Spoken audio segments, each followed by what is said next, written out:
সাতপন্থীদের কর্তৃক টঙ্গীর ময়দানে তাবলিগ জামাতের নিরীহ নিরস্ত্র মুসল্লিদের উপর ভয়াবহ হামলার প্রতিবাদে সিলেটের গোলাপগঞ্জে প্রতিবাদ সভা ও বিক্ষোভ মিছিল অনুষ্ঠিত হয়েছে।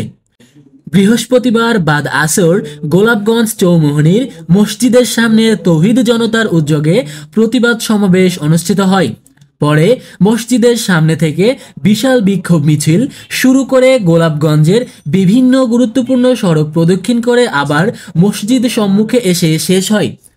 প্রতিবাদ সমাবেশে গোলাপগঞ্জের প্রবীণ আলেমে দ্বীন শাইখুল হাদিস মাওলানা হিলাল আহমেদের সভাপতিত্বে ও বাঘা মাদ্রাসার মুহাদ্দিস হাফিজ মাওলানা আব্দুল গাফফারের পরিচালনায় বক্তব্য রাখেন জামিয়া ইসলামিয়া দারুল উলুম দারিপাতন মাদ্রাসার মুহতামিম মাওলানা ইকবাল হুসাইন, জাঙ্গালহাটা মাদ্রাসার মুহতামিম মাওলানা জুবাইর আহমেদ, জামিয়া খাদিমুল ইসলাম গোলাপগঞ্জের মুহতামিম হাফিজ মাওলানা নুরুল হুদা, মাওলানা এমদাদউদ্দিন সালিম আমুরা, মাওলানা আতিকুল ইসলাম, নুরুল ইসলাম মনা প্রমুখ।